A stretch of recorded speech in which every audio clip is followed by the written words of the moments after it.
आ रहे थे। Fine, thanks everyone, I am fine बेटा। Good afternoon ma'am. इतने दिनों से क्यों नहीं आ रहे थे? मेरा ऑपरेशन हुआ था, किसका मैम? छोटी सी सर्जरी थी, तो बस इसलिए मैं छुट्टी पे थी। अभी भी मैं 6 वीक मुझे बोला है, पर अभी मैं बैठ सकती हूँ। ओके मैम बोलो माधवन। अरे माधवन आज ज्वाइन हुई और उसने डाउट शुरू कर दिया। 2 वीक मुझे इतनी शांति थी ना, माधवन के कोई भी डाउट गूंज नहीं रहे थे, है ना माधवन? और माधवन ने 2 वीक से सारे डाउट इकट्ठा करके रखे थे। चलो पहले सबके वीडियो ऑन कर दो फटाफट। पटेल दिया, ऑन ही है। वेदांत, खुशी, आंगी। मैम। हाँ Madhavan, I am coming to you. हाँ बोलो माधवन, क्या डाउट है बोलो।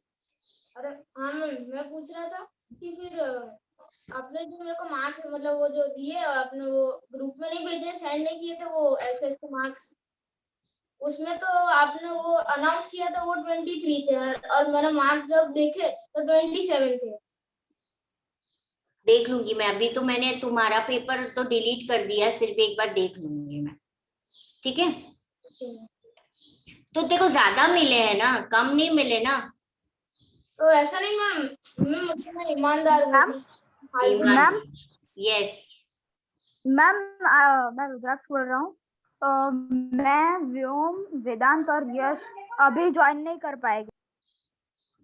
क्यों मैम? क्योंकि हम लोगों की आज एग्जाम है आज से स्कूल में एग्जाम और मैम टाइमिंग भी यस मैम टाइमिंग है 3 to 5। 3 to 5 मैं कभी भी ले। अच्छा 1 आवर का टाइम है। ओके ओके ठीक है, नॉट एन इश्यू। अच्छा सबसे पहले मुझे ये बताओ, टेक्स्ट बुक चेंज हो गई है? नो मैम, सिर्फ बोला है पर चेंज नहीं हुई। मैम ऐसा खाली बोला था कि शायद से होगी, लेकिन अभी हुई नहीं है। अच्छा यानी कि हम जो कर रहे हैं आपके स्कूल में वही चीज चल रही है, कुछ भी अलग नहीं हो रहा है? No ma'am. पक्का ना? Okay yes ma'am. अच्छा लास्ट वीक आप लोगों को लेसन नंबर 5 खत्म किया मैम ने? Yes ma'am. Yes ma'am. Yes ma'am कर दी। हाँ मैं वापस करवा रही हूँ ये, ठीक है? तो मुझे पता भी चल जाएगा कि आप कितने प्रेजेंट थे उस दिन, ठीक है ना? मैं तो था हर्षवर्धन तो था ही नहीं आधे दिन। मैम कल परसों मतलब मैं सैटरडे राजस्थान को सबमिशन था एसएस का, पर मैम मैं सबमिट नहीं कर पाया क्योंकि मैम मेरे को बाहर जाना था। चलेगा? करवा दो बेटा, तो फिर अभी मैम तक आज मेरे करा, पास आज करवा दिया ना, क्योंकि मुझे अभी तक आया नहीं है देने कोई भी, तो आज या कल तक मुझे देने आ जाएंगे घर पे, तो मैं चेकिंग करना शुरू कर दूंगी। मैम मैं आज देने ही वाला हूँ। हाँ तो मैं आपको कहा था कि फिर आप जब आओगे तब वो आप होमवर्क दिया था आपने। हाँ सब किया ना, मैंने मंगवा दिया है सब इंस्टीट्यूट से। मैं 2 मीटर नहीं चला सकती हूँ तो मैं घर पे ही हूँ, पर मैं अभी ऑल राइट हूँ, तो I can take my online classes, I can check your homework and everything, ठीक है? तो 1 वीक तो आपको मस्त मजे मिल गई, टोटली छुट्टी। कैसे मैम? कैसे? नहीं मैम। हाँ मैम कैसे? नहीं पहले छुट्टी थी तब मैम के कोई लेक्चर कैंसिल हो जाते थे। मैम आप बोलो। आपके बिना मजा नहीं आ रहा था। क्या हुआ माधवन? आपके बिना मजा नहीं आ रहा था। मजा नहीं आ रहा है? यस मैम एसएस का लेक्चर ना तो मैम कैसा। हाँ पर अब क्या करूं, मुझे सडन में बीमार हो गई और सब सडन हो गया, ठीक है ना? Now I am well, so I started from today, आज से मैंने शुरू किया। ओके चलो, अब ये भी वाला डिजास्टर ही है, नेचुरल डिजास्टर, ठीक है। इस सब में आपने डिजास्टर के बारे में पढ़ा होगा, अर्थक्वेक के बारे में पढ़ा, वॉल्केनो के बारे में पढ़ा, सुनामी के बारे में। हम वापस थोड़ा शुरू करेंगे। आपने जो समझा है वो भी आप मुझे बताना, शायद अगर कुछ वो मैम से रह गया होगा और मैं कुछ एक्स्ट्रा बताऊं तो वो भी आप सुन लेना, ठीक है। अब हम सबको पता है कि डिजास्टर्स होते हैं, डिजास्टर यानी कुछ भी एक्सीडेंट होना, पर उसके आगे जब नेचुरल डिजास्टर लगाया जाता है, यानी कि जो कुदरत करता है, जिसका हमें पता नहीं है, ठीक है, वो हमें कॉल नहीं करता है अर्थक्वेक कि मैं आ रहा हूं करके। So it is known as natural disaster. Then industry disaster. Industry disaster यानी कि वो भी बोल के तो नहीं आता है, पर हाँ वो डिजास्टर के हमने कुछ प्रिकॉशंस लिए होते हैं। जैसे कि हमारे इंडिया में भोपाल गैस ट्रेजेडी हुई थी, दैट वाज इंडस्ट्री में सबसे बिगेस्ट डिजास्टर था वो, ठीक है। पूरा गैस लीक हो जाना, पूरा भोपाल जो प्लेस थी वो आज भी उसको फेस कर रही है, और उसके बारे में भी मैं आपको समझाऊंगी बहुत ही जल्दी। 2-3 साल में उसके ऊपर मूवी भी आने वाली है। तो ये जो इंसिडेंट है वो हमारे इंडिया के लिए बहुत ही इंपॉर्टेंट था, भोपाल गैस ट्रेजेडी, जिसको डिजास्टर बोलते हैं। आज हम इस चैप्टर में पढ़ने वाले हैं नेचुरल डिजास्टर, ठीक है, जो कुदरती होता है, नेचर करता है, जिसपे हमारा कुछ भी नहीं, पर हाँ उसका एक चीज है कि हम उसके आने के बाद रिलीफ प्रिकॉशंस लें, या आने के पहले, जैसे मुझे पता है कि इस पर्टिकुलर एरिया में बार बार अर्थक्वेक आते, तो मैं उस हिसाब से घर बनाऊं, उस हिसाब से सारी चीजें करूं कि अर्थक्वेक में ज्यादा डैमेज ना हो। तो वो प्रिकॉशंस लेना हुआ कि जहाँ पे वॉल्केनोज आता है तो वहां पे लोगों के घर ना हो, काफी दूर वो लोग जाके रहे, तो वो प्रिकॉशन है। बार बार फ्लड होना तो वो लोग उनके घर थोड़े ऊपर की तरफ लेते हैं, एक प्लेटफॉर्म पे बनाने की, कि फ्लड के वजह से घर के अंदर पानी ना आ जाए। तो इतना तो हमें पता है कि कुछ पर्टिकुलर एरिया में बार बार अर्थक्वेक आता है, कुछ पर्टिकुलर एरिया में बार बार फ्लड आता है, जैसे जापान में सुनामी बहुत आता है, अर्थक्वेक बहुत आता है, ठीक है। फिलीपींस में अर्थक्वेक बहुत आता है। हाँ, तो उनके घर कैसे होते हैं? लकड़ी के होते हैं, क्योंकि ज्यादा डैमेज ना हो, ठीक है, तो लकड़ी के बनाते हैं। तो इस हिसाब से डिजास्टर के कुछ प्रिकॉशंस हम लेते हैं। पर अब ये डिजास्टर्स क्या है वो हम पढ़ेंगे। डिजास्टर्स जैसे अर्थक्वेक, सुनामी, वॉल्केनो, ये जो 3 होते हैं वो क्यों होते हैं? तो अर्थ के इंटीरियर पार्ट, अर्थ के एक्सटीरियर और इंटीरियर पार्ट होता है। अर्थ का जो एक्सटीरियर पार्ट है यानी कि ऊपर का पार्ट, ठीक है, और अर्थ के अंदर उसमें 3 लेयर्स होते हैं, क्रस्ट, मेंटल, कोर। ये जो इंटीरियर पार्ट है वो इंटीरियर पार्ट में बहुत सारे टेक्टोनिक प्लेट्स होते हैं। क्या होते हैं? ऐसे स्लैब्स होते हैं, इसको बोला जाता है टेक्टोनिक प्लेट्स। ये जो टेक्टोनिक प्लेट्स है, इस प्लेट्स के बीच में मोल्टन मैग्मा होता है, ठीक है, रॉक। ये मोल्टन रॉक इसलिए होता है क्योंकि बहुत इंटीरियर ऑफ द अर्थ में क्या होता है, बहुत सारी गर्मी होती है, हीट होती है। मोल्टन मैग्मा के साथ साथ एयर, गैस, प्रेशर सब कुछ होता है। ये नीचे जो इंटीरियर ऑफ द अर्थ होता है, इसमें जब ये सारे टेक्टोनिक प्लेट्स होते हैं, उनके बीच में जो मोल्टन मैग्मा होता है, ये सब में जब बहुत सारा हीट प्रेशर आता है, ये प्लेट्स कंटिन्यूस मूव होती है, अभी भी ये प्लेट्स कंटिन्यूस मूवमेंट में है, ये टेक्टोनिक प्लेट्स मूव होती रहती है। ये टेक्टोनिक प्लेट्स जब मूव होती है, उनके बीच में ये जो मोल्टन मैग्मा है और हीट प्रेशर है, उनके बीच में बैलेंस नहीं रहता है, तो या तो ये प्लेट्स एक दूसरे को कोलाइड होती है, राइट, या तो वो डाइवर्ट होती है। जब ये प्रोसेस होता है, कोलाइड होना या डाइवर्ट होना, तब अर्थक्वेक आता है, ओके।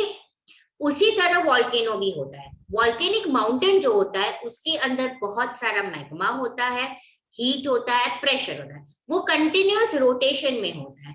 जब बहुत हीट प्रेशर होता है, जब उसको जगह नहीं मिलती बाहर आने को, तो वो मैग्मा को ऊपर की तरफ पुश करता है, और तब जाके वो माउंटेन इरप्ट होता है। डिटेल में मैं जब वो वॉल्केनो पार्ट पढ़ेगी तब मैं समझाऊंगी कि बड़ा सा इरप्शन होता है कब और छोटा सा इरप्शन कब होता है, ओके। पहले हम अर्थक्वेक वाला पार्ट समझेंगे। तो यहाँ पे आपको ये पार्ट क्लियर समझ में आया कि अर्थक्वेक, अर्थ के इंटीरियर बहुत सारे टेक्टोनिक प्लेट्स होते हैं। ये जो टेक्टोनिक प्लेट्स होते हैं ये कंटिन्यूस उसके मूवमेंट में होते हैं। हर एक प्लेट्स के बीच में मॉल्टन मैग्मा होता है, हीट होता है, गैस होता है, प्रेशर होता है। जब इसका बैलेंस हट जाता है और अर्थ के ऊपर की सरफेस का बैलेंस हट जाता है तब अर्थक्वेक आता है। Okay, clear? Yes.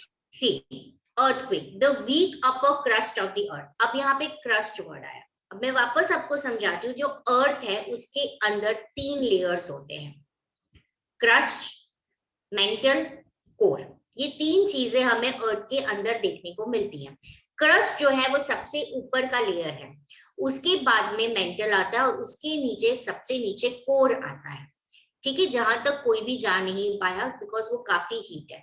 बहुत बार हमने कोशिश की है कि हम ड्रोन भी भेजे, बहुत सारी चीजें भेजे तो वो भी पिघल जाती है, उतना गर्म है अंदर। ओके, अब यहाँ पे देखो, earth suddenly experience tremor either due to collision of plates. यहाँ पे आपके बुक में सिर्फ प्लेट्स बोला है, पर ये कौन सी प्लेट्स है? ये टेक्टोनिक प्लेट्स है जो मैंने आपको समझाई। ऐसे होती है 1 प्लेट, 2 प्लेट, 3 प्लेट, 4 प्लेट, ऐसे बहुत सारी प्लेट्स होती है, हॉरिजॉन्टल प्लेट्स। ठीक है, खाने की प्लेट नहीं, ऐसे स्लैब्स होते हैं, उसको प्लेट्स बोलते हैं। उसे टेक्टोनिक प्लेट्स बोला जाता है। ये कोलाइड होती है, यानी कि डैश होना, एक दूसरे को डैश होना, टकराना। हाँ, टकराना, जिसकी वजह से अर्थक्वेक आता है। Clear? Yes. Due to the Yes, ma'am, clear. Yes ma'am, clear. अब ये क्यों कोलाइड होती है? तो यहाँ पे दिया है ट्रेमेंडस pressure in the interior of the अर्थ। ये भी मैंने आपको एक्सप्लेन किया कि जब अंदर मोल्टन मैग्मा है उसमें हीट प्रेशर बढ़ जाता है, वो मैग्मा को पुश करता है, या तो वो प्लेट्स एक दूसरे को मूवमेंट में होती है, या तो वो कोलाइड होती है, या तो वो डाइवर्ट होती है। ओके, तब अर्थक्वेक आता है। Waves, tremors of earthquake. अब जहां पे ये प्लेट एक दूसरे को कोलाइड हुई है वो उसका मेन एपिसेंटर है, वो उसका मेन है। पर कोलाइड होने के बाद मान लो कि आपने कोई भी चीज को एक टकराया, पर उसके फ्रिक्शन से आजू बाजू उसके वेव्स तो क्रिएट हो गए। ठीक है, तो जहां पे वो मेन जगह पे टकराई वो एपिसेंटर है, यानी वहां पे अर्थक्वेक आया और उसके वेव्स जो है वो बहुत ही दूर एरिया तक स्प्रेड हुए, उसको इफेक्ट हुआ। जैसे कि गुजरात में एपिसेंटर वाज कच्छ, भुज, जो सबसे बड़ा 6.9 रेक्टर स्केल का अर्थक्वेक आया था, पर उसकी असर हमें अहमदाबाद तक भी फील हुई थी। Clear? Because it was at the very high scale. I will explain you this Richter scale, seismograph. ये आपको नहीं दिया पर मैं आपको थोड़ा बहुत उसका समझा भी दूंगी। ओके, तो ये क्लियर हुआ कि जहां पे ये प्लेट्स कोलाइड हुई, टकराई, वो उसका ओरिजिन हाइपोसेंटर है। ठीक है, और वहां से मेन अर्थक्वेक शुरू हुआ है। एपिसेंटर वो मेन गिना जाता है। Earthquake in occurs due to internal disturbance, earth के नीचे का डिस्टर्बेंस। तो इसका हमें कुछ भी अंदाजा नहीं होता है। अभी हम यहाँ शांति से बैठे, पता नहीं कब ये प्लेट्स टकरा जाए और कब सब चीजें हिलने लगे। Clear everyone? Yes, ma'am. Yes. Okay? चलो काव्या, अब ये जो ऊपर का पार्ट मैंने समझाया अर्थक्वेक का फर्स्ट पैराग्राफ, वो पढ़ लो एक बार। Yes, ma'am. Earthquake. The weaker upper crust of Earth suddenly experiences tremors either due to collision of plates or due to the tremendous pressure in the interior of the Earth. Wave tremors of earthquake originate from its hypocenter, which is deep down below the surface of the Earth. Such sudden shaking or trembling is known as an earthquake. Earthquake waves are created from the epicenter during the process of an earthquake. Earthquake occurs due to internal disturbance in the earth. Clear everyone? यहाँ तक किसी को कोई word या कोई doubt है? अच्छा, किसी को कुछ एक्स्ट्रा पता है, शेयर करना है? अगर लास्ट जो मैम है उन्होंने कुछ एक्स्ट्रा बताया है तो भी आप वो बता सकते हो। डन? चलो, अब यहाँ पे देखो आपको 5.1 फिगर दिख रहा है। अब हम उसके sir. बारे में, हाँ उसके बारे में हम पढ़ेंगे। ठीक है, ऊपर जो दिया है ना वो प्लेट्स है, वो प्लेट्स डाइवर्ट हुई है, देखो कोलाइडिंग है, डाइवर्ट हुई है। अब नीचे जो हमें बताया है मेन हाइपोसेंटर फोकस, यानी कि जहां पे ये प्लेट्स कोलाइड हुई है या डाइवर्ट हुई है वो मेन जगह है। वेव्स ऑफ अर्थक्वेक स्प्रेड, और उसके बाजू में आपको सर्कल दिख रहा है, ऐसे वेव्स दिखाए गए हैं, यानी कि टकराने के बाद उसकी जो फैक्ट होती है वेव्स, वो कहीं तक स्प्रेड होते हैं। Point of the surface of the earth exactly hypocentre focus के ऊपर एपिसेंटर बोला जाता है। सबसे ज्यादा अर्थक्वेक फील होता है एपिसेंटर पे, यानी जहां पे प्लेट कोलाइड हुई है, जैसे कि गुजरात में कच्छ भुज एपिसेंटर था। ठीक है, वहां पे प्लेट्स कोलाइड हुई थी, पूरा भुज, किसी को याद है? आपको तो आप नहीं थे, आपके पेरेंट्स ने एक्सपीरियंस किया था, मैंने एक्सपीरियंस किया था, जो हुआ था पूरा भुज was destroyed हो गया था। yes, on 26 January 8 o'clock morning। ठीक है, और बहुत ही बुरा अर्थक्वेक आया था। इनिशियल हमें पता नहीं चला था कि इतना बुरा अर्थक्वेक था, पर बाद में जैसे जैसे न्यूज आती गई कि कितना सारा भुज में डिस्ट्रक्शन हुआ, अहमदाबाद में इसलिए डिस्ट्रक्शन हुआ क्योंकि बहुत सारे टावर्स थे, अर्थक्वेक प्रोन टावर्स नहीं थे। कभी किसी ने नहीं सोचा था कि भुज में आने के वजह से अहमदाबाद में इतना सारा डिस्ट्रक्शन होगा। सारे सचिन टावर, मानसी टावर, मानसी बड़ा सा वस्त्रापुर में टावर था, उसके ऊपर स्विमिंग पूल था। जो भी हम बिल्डिंग बनाते हैं ना, उसे अर्थक्वेक प्रूफ बनाना हो तो बेसमेंट नीचे जो लैंड होती है ना, जमीन, उसको बहुत ही नीचे उंडा उसको उसकी खुदाई करनी पड़ती है, और pillar of that building should be constructed below from that. तो अहमदाबाद में क्या होता था, बहुत नीचे उसको नहीं किया जाता था और छोटे छोटे पिलर्स पे टावर खड़े कर दिए जाते। तो जब अर्थक्वेक वेव्स आए ना, तो वो टावर बहुत जोर से क्या करने लगे, झूलने लगे, और जिसकी वजह से सचिन टावर तो क्या रहा, आधा ऐसा रहा और आधा ऐसे गिर गया। ठीक है, तो ऐसी सारी चीजें आने लगी।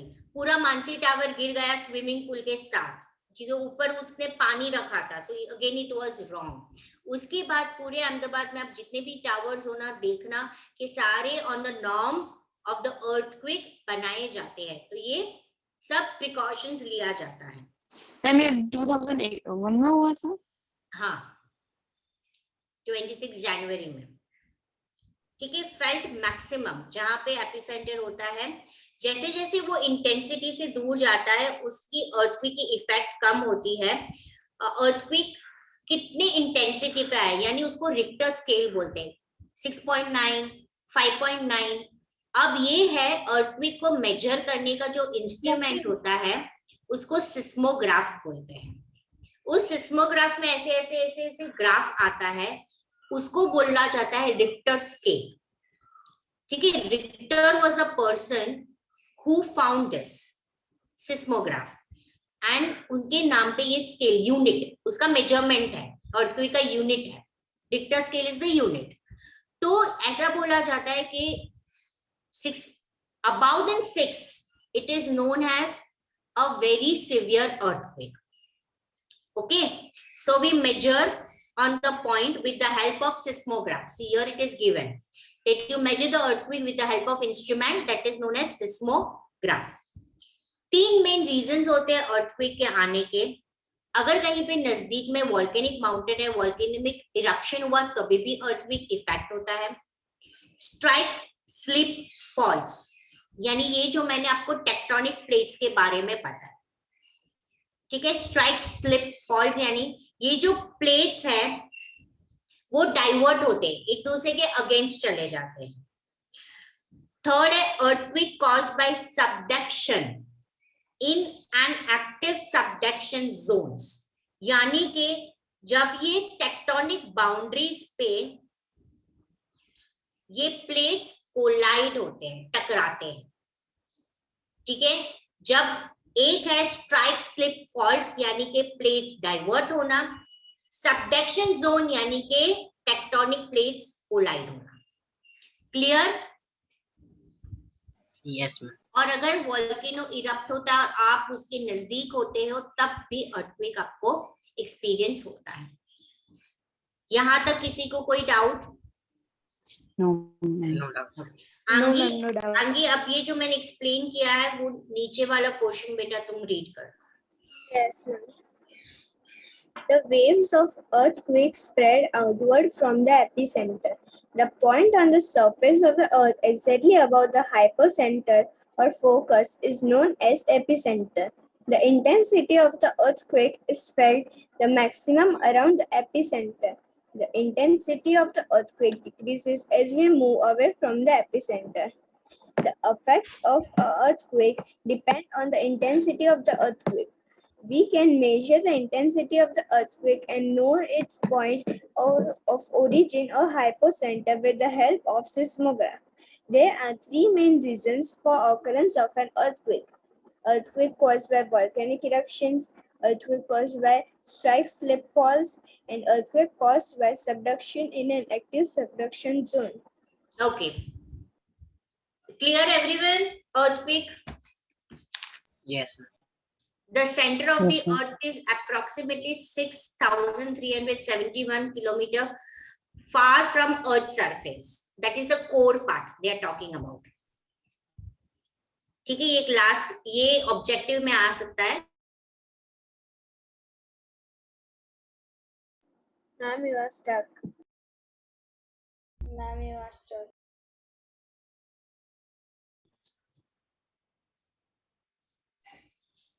मैम आप चिपक गए हाँ थे। हाँ हाँ, फोन आ गया था, समझ जाने का, मैं जब चिपक जाऊं तब कट किया।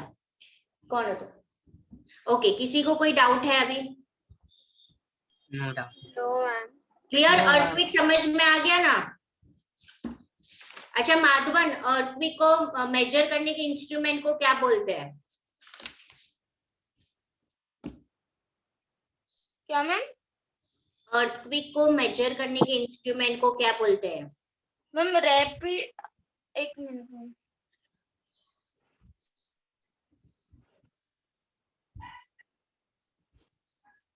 Ma'am seismograph.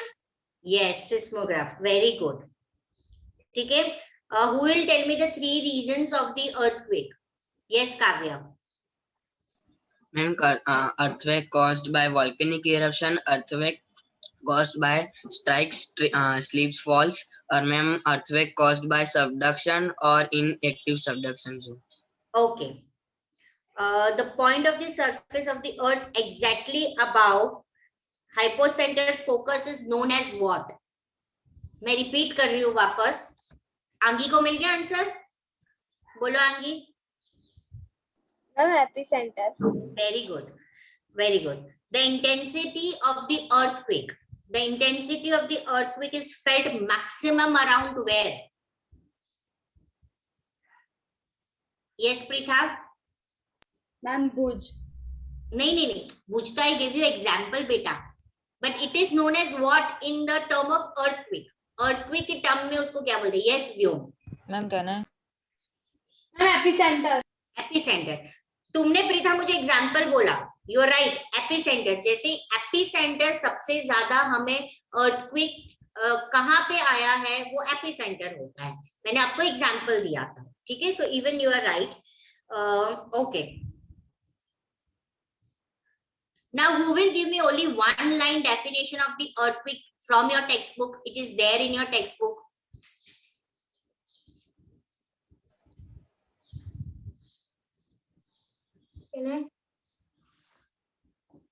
माधवन, आज तेरी शक्ल क्यों नहीं दिखा रहा है तू? मैम एक मिनट वापस क्वेश्चन बोलो ना। क्वेश्चन ये है डेफिनेशन ऑफ अर्थक्वेक। क्या हो गया देवांश? नहीं मिल रहा? मैं ढूंढ रहा हूँ।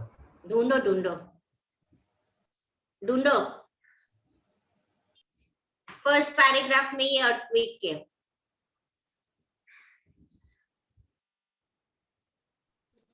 मैम द वीक से लेके अर्थ तक ना। खुशी और मैत्री दोनों ऑन करो अपने वीडियो बेटा, जिसको आंसर मिल रहे हो वो रेज हैंड करना पहले।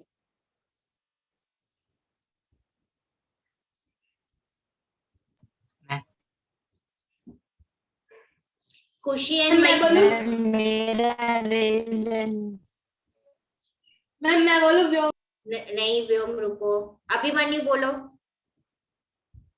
A weak upper crust of Earth suddenly experiences tremors either due to the collision of plates or due to the tremendous pressure in the interior. मैंने एक ही लाइन वाला बोला। मैम मैं बोलूं। बोलो। मैं बोलूं। मैम सडन शेकिंग और trembling is known sudden shaking and trembling is known as earthquake. अगर ये फिलअप में आपको आ सकता है, ठीक है। ऐसा अभिमन्यु ने बोला तो वो पूरा बोलना है। अभिमन्यु, अगर वो 2 मार्कर में आते हैं तो अभिमन्यु ने जहां से बोला है वहां से शुरू करना है। The weak upper crust of earth suddenly experience tremors. Yes बेटा। मैम हाँ खुशी। थोड़ा मेरा नेटवर्क बहुत है, तो मैम मैं लीव ज्वाइन करूँ, मैम आप कर लेना। हाँ मैं ले लूंगी, कोई बात नहीं। तब आपको ये पूरा पैराग्राफ लिखना है, द वीक अपर क्रस्ट से अर्थक्वेक तक, अगर वो 2 मार्कर में आता है। समझ में आया सबको? Yes, ma'am. चलो यस मैम। अब हम लोग आते हैं वॉल्केनो। ठीक है, volcano is what? Volcano refers to an opening in the earth's crust. अभी एक वॉल्केनिक माउंटेन्स होते हैं, इसके अंदर मोशन लावा होता है, मैग्मा होता है, रॉक होता है, छोटे छोटे टुकड़े होते हैं, फ्रेगमेंट्स, ऐश होते हैं, डस्ट होते हैं, गैस होते हैं। जब ये फटता है उसके साथ वो बाहर आता है। हाँ मैम एक्चुअली मैं खुशी और मैम मेरा नेटवर्क इश्यू बहुत हो रहा है, सो मैम मैं लीव होके ज्वाइन करूँ ना, तो मैम कर लेना। हाँ बोला ना बेटा खुशी मैंने आपको। मैम वो वॉल्केनिक इसके लिए इरप्ट होता है ना, क्योंकि मैम वो जो माउथ ऑफ वॉल्केनो तो वो बहुत छोटा होता है, और मैम अंदर का जो प्रेशर होता है ना वो मैम बहुत ज्यादा है, इसके लिए वो इरप्ट होता है। Depend upon the mouth. अगर इट इज ब्रॉड तो सिर्फ लावा ऐसे बाहर आता है, ठीक है। अगर वो नैरो है तो वो इरप्ट होता है, ब्लास्ट होता है। ओके चलो, वॉल्केनो, ये फर्स्ट जो लाइन है वो डेफिनेशन है वॉल्केनो की। It refers to an opening of the earth's crust from which motion lava, rock, fragments, ash, dust and gases are ejected from the below of the earth surface. अब volcano के भी 3 main reasons होते हैं। Ma'am अब वेदांत आप लोग को leave होना है ना? Yes ma'am. Yes ma'am. ठीक है, bye ma'am. Bye.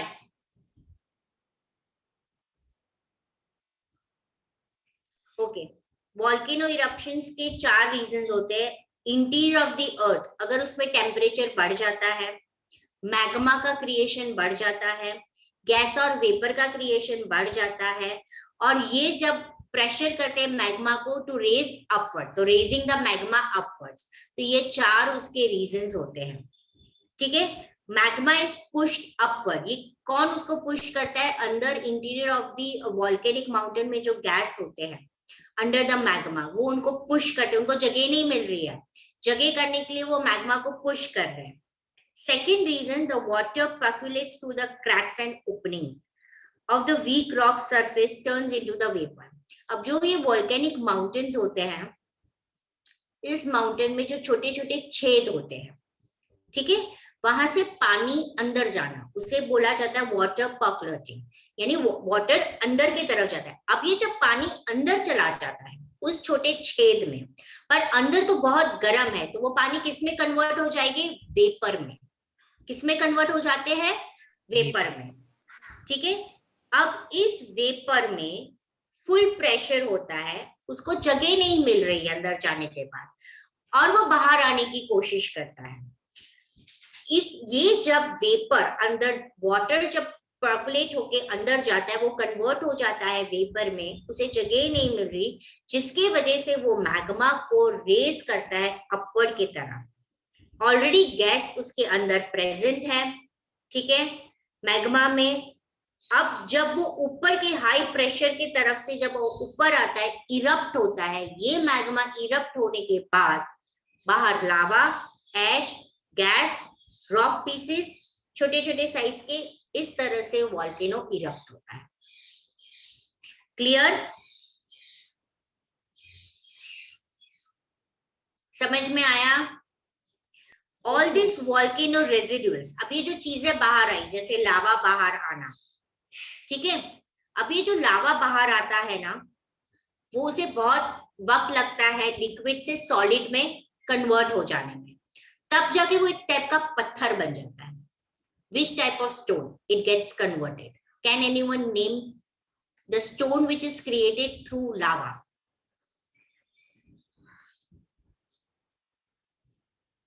Ma'am black diamond? नहीं, there are 3 types of rocks found in India.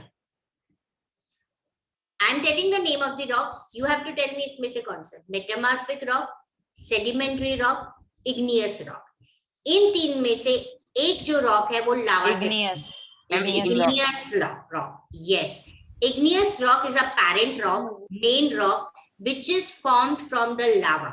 ये जो लावा बाहर आता है वो ठंडा हो जाता है, सॉलिडिफाइड होता है और igneous rock फॉर्म होता है। igneous rock के बाद कौन सा रॉक आता है अभिमन्यु? सेडिमेंट्री। ये igneous rock पे बहुत हीट प्रेशर आने से वो छोटे छोटे टुकड़ों में बढ़ जाता है और सेडिमेंट इज स्मॉल फ्रेगमेंट्स, और सेडिमेंट रॉक के अंदर छोटे छोटे टुकड़ों में फॉसिल यानी प्लांट एनिमल के डीके मिक्स हो जाता है और उसकी जो प्रोसेस होता है दूसरा रॉक फॉर्म होता है, वो सेडिमेंट्री रॉक होता है। अब ये इग्नियस और सेडिमेंट्री रॉक वापस कन्वर्ट होके मेटामॉर्फिक रॉक में कन्वर्ट होता है। ये मेटामॉर्फिक रॉक वापस बहुत गर्म होने की वजह से अर्थ के अंदर वापस चला जाता है और वो लावा मैग्मा में कन्वर्ट हो जाता है। तो जैसे हम वाटर साइकिल पढ़ते हैं ना, उसी तरह रॉक साइकिल होता है। यही वापस मेटामॉर्फिक रॉक मोल्टन मैग्मा होता है। What happened, Harshvardhan? Mute yourself. यही मैग्मा वापस लावा बाहर आता है और वापस इग्नियस होता है। Clear everyone? Yes ma'am. ये वॉल्केनिक रेजिडुअल्स जो बाहर चीजें आई उसे वॉल्केनिक रेजिडुअल्स चलेगा थोड़ी देर के लिए। बीच में बोलने से पहले बेटा रेज हैंड करो। क्या काम है? बोलो क्या काम है? कैमरा थोड़ा मींस थोड़ी देर के लिए बंद होगा। ठीक है। अब वॉल्केनिक रेजिडुअल्स यानी वॉल्केनो में से जो बाहर आई चीजें उसको रेजिडुअल्स बोलते हैं। वो सरफेस ऑफ द अर्थ में आते हैं और कई बार माउंटेन्स भी फॉर्म होते हैं। Volcanic mountains, Aravalli mountains, they are formed due to volcano, right? Most of the mountains are formed due to volcano eruptions. If the amount of gas and vapor is more, अब यहाँ पे went की बात की है, VNT went, यानी जो ये वॉल्केनिक माउंटेन है उसका जो ऊपर का माउथ होता है, ओपनिंग होता है, उसे वेंट बोला जाता है। उसे क्या बोला जाता है? वेंट। यानी वॉल्केनिक, आपको ये देखो फोटो दिख रही है डॉर्मेंट वॉल्केनो और एक्टिव वॉल्केनो। Yes ma'am. उसके ऊपर का जो माउथ है ना उसे वेंट बोलते हैं। Okay ma'am dormant volcano ma'am उसका जो माउथ है वो ब्रॉड है, इसके लिए मैम उसमें लावा है पर वो इरप्ट नहीं होगा क्योंकि वो उसका एयर प्रेशर कम है, क्योंकि मैम एयर पे तो तुरंत चला जाए क्योंकि बड़ा माउथ है इसके लिए। हाँ, अब ये तीनों वॉल्केनो का मतलब भी मैं अभी समझाती हूँ आपको, ये 3 नाम क्यों दिए गए हैं वॉल्केनो को। ओके, अब vent of the earth surface is narrow, तो वो डेंजरस होता है, इरप्ट होता है। Amount of gas is less, vent अगर ब्रॉड है तो मॉल्टन लावा सिर्फ धीरे से बाहर आएगा। Okay clear? यहाँ तक 3 टाइप के volcano mountains are found in whole world, active, dormant, extinct. Who will explain me? Last lecture में एक्सप्लेन किया टीचर ने। क्या मैम? 3 टाइप के वॉल्केनो है, इनका मतलब क्या होता है आपको एक्सप्लेन किया था मैम ने। Yes ma'am. हाँ तो बताओ किसको याद है?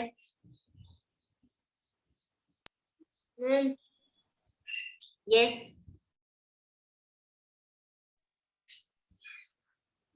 बोलो Kavya, what is active volcano? Ma'am वही जिसका मैम वो मैम कभी भी इरप्ट हो सकता है क्योंकि मैम उसका जो माउथ होता है वो नहीं बेटा, बहुत ऐसा नहीं, उसके माउथ की वजह से नहीं। एक्टिव वॉल्केनो मीन्स जिसके अंदर मैग्मा और हीट प्रेशर कंटिन्यूअस चलता है, वो एक्टिव है, वो बार बार वॉल्केनो फटता है। डोर्मेंट वॉल्केनो क्या होता है, यानी कि वो एक बार इरप्ट हुआ है, ठीक है, पर वो नेक्स्ट टाइम कब इरप्ट होगा वो पता नहीं है। और एक्सटिंक्ट वॉल्केनो यानी उसके अंदर का मैग्मा ठंडा हो गया है, अंदर ही ठंडा हो गया है, वो एक्सटिंक्ट, वो चला गया, वो अब वॉल्केनिक माउंटेन नहीं रहा, उसके अंदर का जो मैग्मा था वो ठंडा हो गया, उसके अंदर अभी कुछ भी मोल्टन मैग्मा नहीं है, हीट प्रेशर नहीं है, वो वॉल्केनिक माउंटेन नहीं रहा, उसे एक्सटिंक्ट बोलते हैं। डॉर्मेंट यानी कि एक बार फटा पर अभी दूसरी बार कब इरप्ट होगा कुछ भी आइडिया नहीं है। और एक्टिव यानी जो बार बार इरप्ट होता है। क्लियर? यस मतलब मैम एक्टिव मतलब जिसमें जो हीट प्रोड्यूस होता ही रहता है, उसका प्रेशर भी कंटिन्यूस चलता ही रहता है, उसे Yes. एक्टिव कहते हैं। यस, उसे एक्टिव कहते हैं। एंड डॉर्मेंट यानी कि जो एक बार इरप्ट हुआ है पर आपको पता नहीं वो कब होगा। और एक्सटिंक्ट यानी उसके अंदर का टोटली मैग्मा ठंडा हो गया है, इट कूल्स डाउन इंटीरियर, इन अंदर ही ठंडा हो जाना, बाहर आके नहीं, वो अंदर ही ठंडा हो गया है। Okay, clear? ये एक्सटिंक्ट वॉल्केनो इसलिए नेसेसरी है कि जब ये मैग्मा अंदर ठंडा हो जाता है ना, उसके बाद डायमंड फॉर्म होता है, वहां पे डायमंड मिलता है आपको, ठीक है, ऐसे वॉल्केनिक माउंटेन में हमें डायमंड मिलता है। ओके, अब मैंने यहाँ 3 टाइप्स ऑफ वॉल्केनो तक समझाया है। अभिमन्यु आपको पढ़ना है वॉल्केनो वाला। Volcano. Volcano refers to an opening in the Earth's crust from which motion lava, rock, fragments, ashes, dust, and gases are ejected from below the Earth's surface. Volcanic eruption occurs due to 4 main reasons. First, high temperature in the interior of the Earth. Second, creation of magma. Third, creation of gases and vapor. Fourth, rising of magma towards Earth's surface. The magma is pushed upwards by the gases lying under the magma. Secondly, the water percolating through the cracks and openings of weak rock surface turns into vapor. This vapor is full of pressure owing to lack of space and tries to come out with great force. This vapor also causes magma to rise upwards.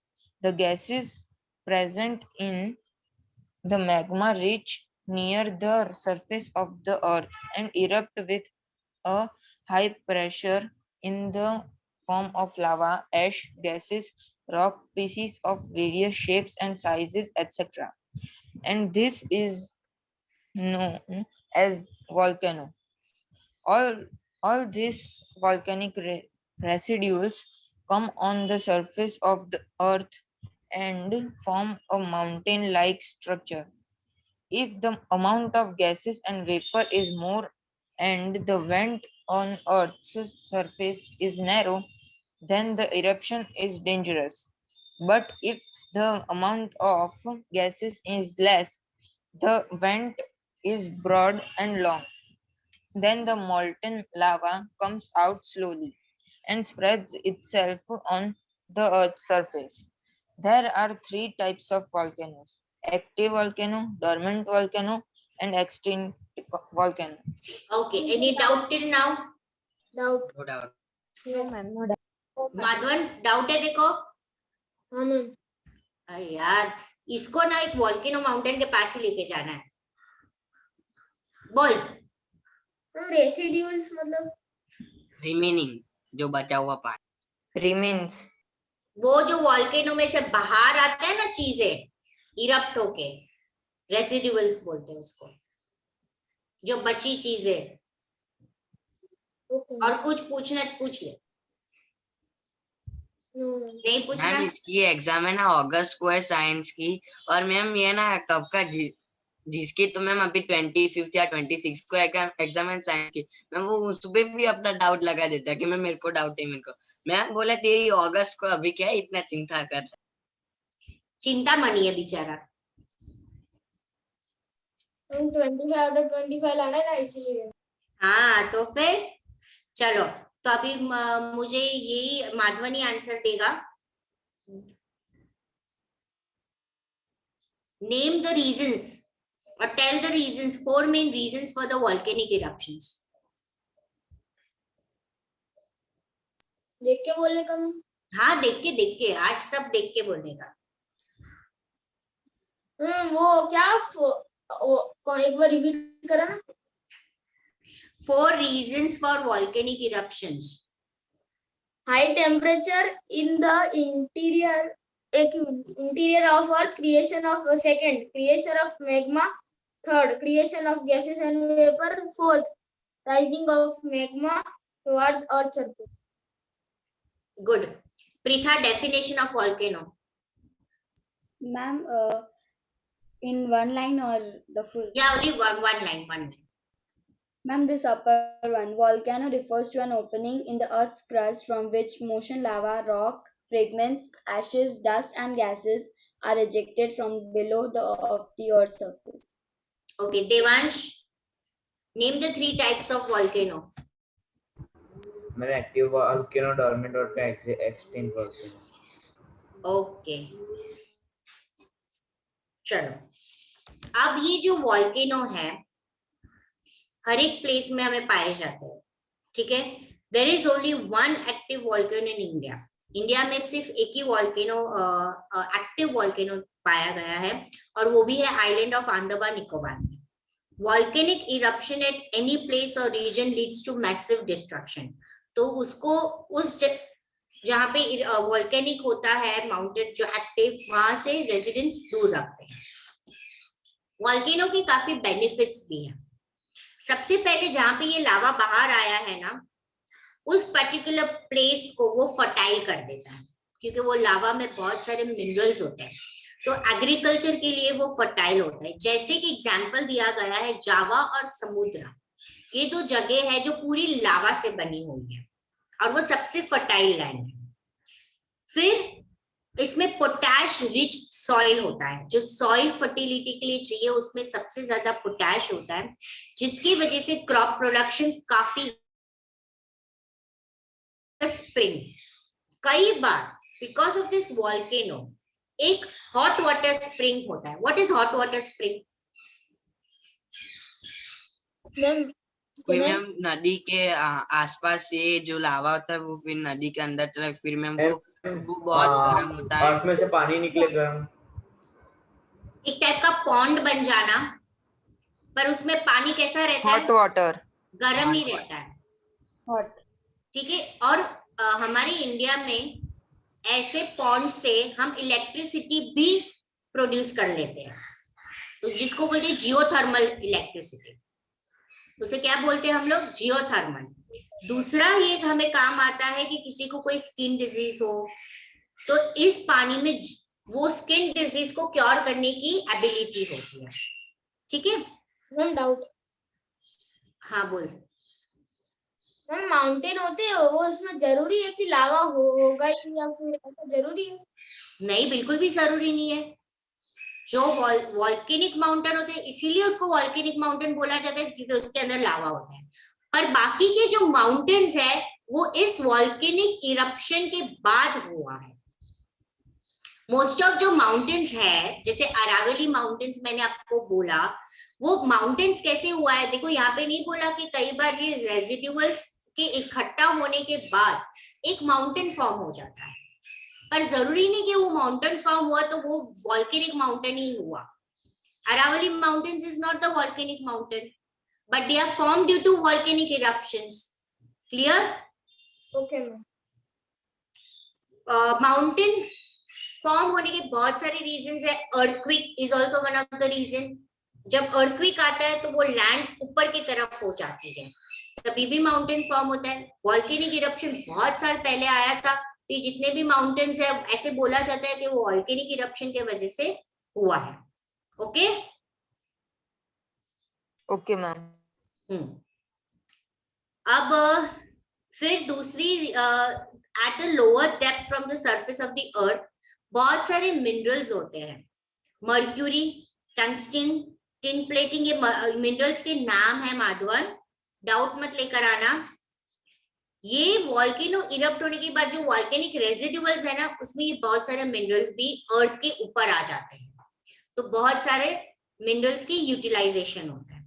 जब ये लावा ठंडा हो जाता है अंदर ही, तब extinct volcano turn होता है और डायमंड फॉर्म होता है।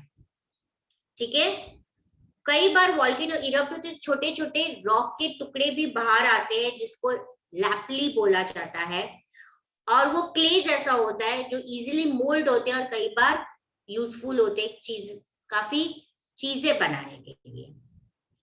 ओके आदित्य, मैंने जो पार्ट पढ़ा अभी समझाया उसको वापस रीड कर लो बेटा। कहां से? पेज नंबर 24 से पढ़ना है। Yes, ma'am. Volcanoes are found at various places in the world. There is only one active volcano in India, and that is in the island of Andaman and Nicobar. Volcanic eruption at any place or region leads to massive destruction in the local area. Volcanoes have certain benefits to the fertility. Land increases due to lava. The agriculture production is very good due to fertile land in Java and Sumatra, as it is made of lava. The potassium rich soil from the volcanic residuals help the farmers to obtain abundant crop production.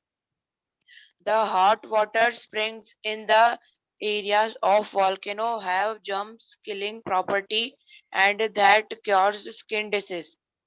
At a lower depth from surface of earth, certain minerals like mercury, tungsten, tin plating, zinc, aluminum, etc. can be obtained easily due to volcano. The lava that cools down inside the vent of extinct volcano turns into diamonds with the passage of time. The small rocks throw out during volcanic eruption known as lapilli, which have been proved to be very useful as they can be molded easily. Okay, any doubt till now? No doubt. Okay, now you come to the word tsunami. What is the meaning of tsunami? It is a Japanese name. Ma'am, can I Pritha? Yes. Ma'am, the meaning of tsunami is harbor waves? Yes. Su means high, nami means waves. It is a Japanese word. Su का मतलब होता है high, nami का मतलब होता है waves. हम इसे कैसे बोलते हैं? टी सुनामी या सुनामी? टी सुनामी नहीं बोलते माधवन, सिर्फ सुनामी बोलते हैं। टी साइलेंट है। टू सुनामी भी नहीं बोलते और टी सुनामी भी नहीं बोलते। ठीक है? We have a full chapter on tsunami in English in CBSE. What Pritha? We have a chapter in English tsunami in CBSE board. Yes. तो उसमें हार्बर वेव्स दिया होगा, पर actually it is a Japanese name tsunami. So tsunami का मतलब होता है सू का मतलब होता है हाई और नामी का मतलब है वेव्स, जब हाई वेव्स आते हैं। ठीक है, हार्बर वेव्स इसलिए बोला जाता है harbour is the waves which have come through the sea. Okay, अब ये जो सुनामी होता है ना, उसके रीजन होते या तो वॉल्केनो इरप्ट होना या ओशन के अंदर या सी के अंदर अर्थक्वेक आना सी फ्लोर पे। ठीक है, तो ऐसा नहीं है, ये टेक्टोनिक प्लेट्स होते हैं, वो सी के नीचे भी होते हैं, सी के नीचे भी एक लेयर होता है और उसमें भी ये टेक्टोनिक प्लेट्स जब काफी मूवमेंट करती है तब यहाँ पे सुनामी आता है, अर्थक्वेक आता है सी में। High oceanic waves. अब आप छोटा सा एक एक्सपेरिमेंट ही कर सकते हो, पानी का ग्लास लो, टेबल पे रखो और वो टेबल को हिलाओ, तो वो पानी के ग्लास में से सारा पानी बाहर उछल उछल के आएगा। ठीक है, माधवन सिर्फ पानी का ग्लास लेना, पूरी बाल्टी लेके मत बैठना। माधवन बोलेगा टीचर ने बोला आज एक्सपेरिमेंट करना सुनामी का, तो वो बाल्टी लेके बैठ जाएगा और हिलाना शुरू कर देगा, मेरा डाउट है करके मम्मी को बोलेगा। हाँ Madhavan, okay. So volcano eruption और earthquake on the sea floor, high oceanic waves create होते हैं, जिसके वजह से oceanic waves high create होते हैं। They are known as tsunami. They are high and unimaginable length. कभी इंडिया में हुआ है एक्सपीरियंस?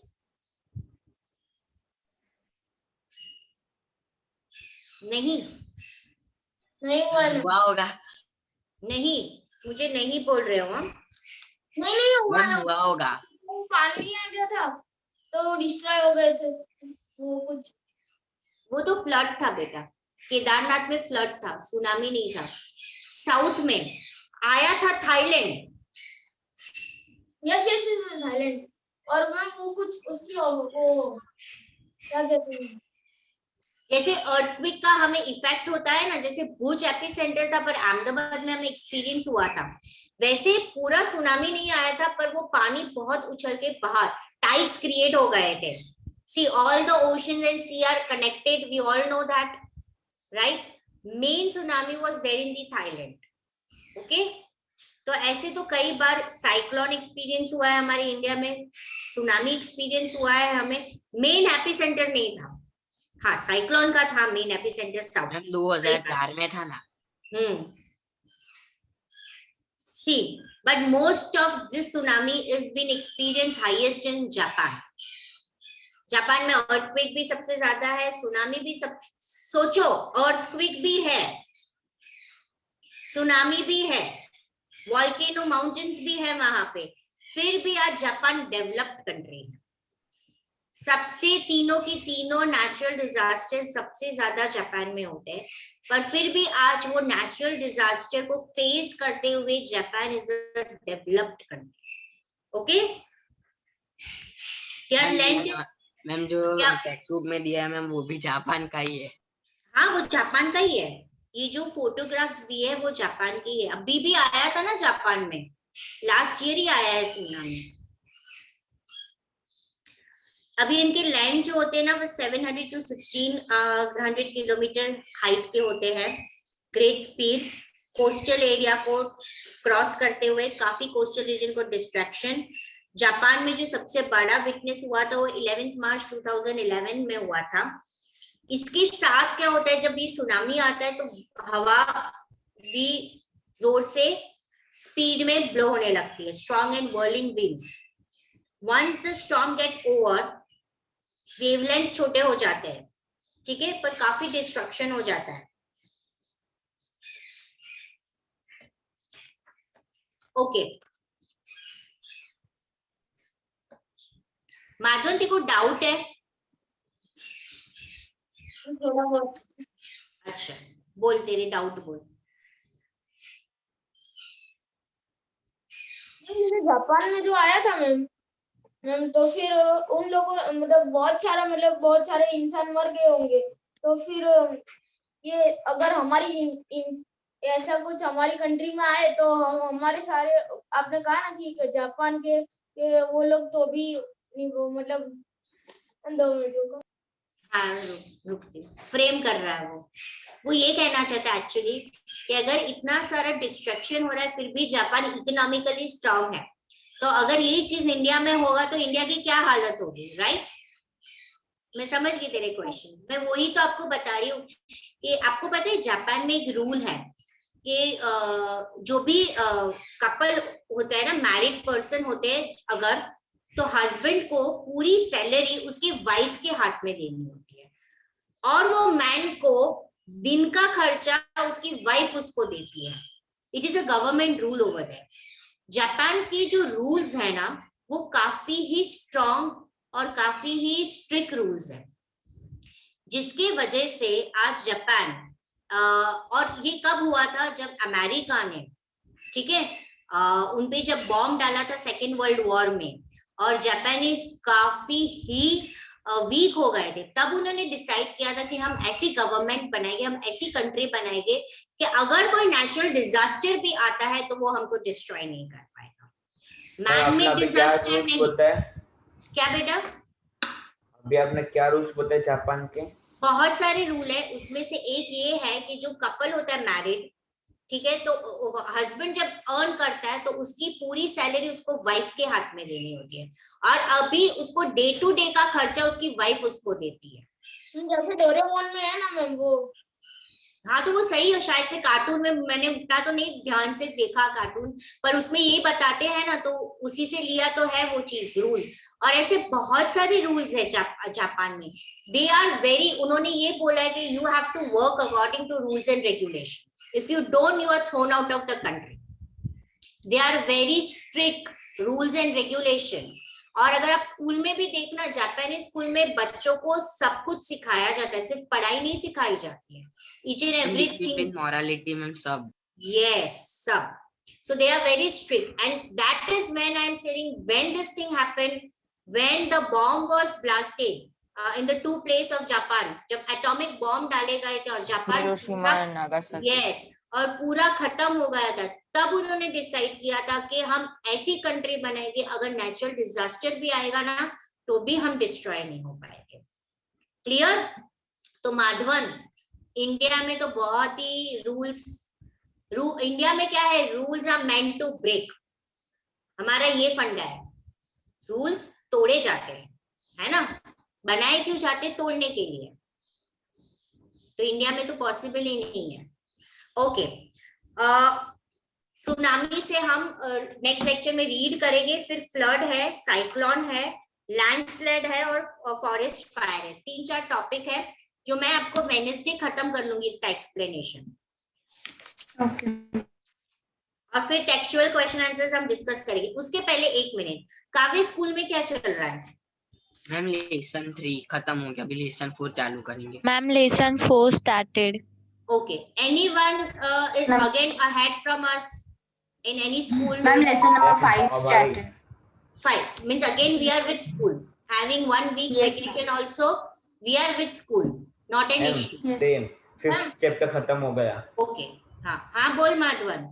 हमारी मतलब हमारा चैप्टर 3 चल रहा है, बस खत्म होने आया, फंडामेंटल राइट्स।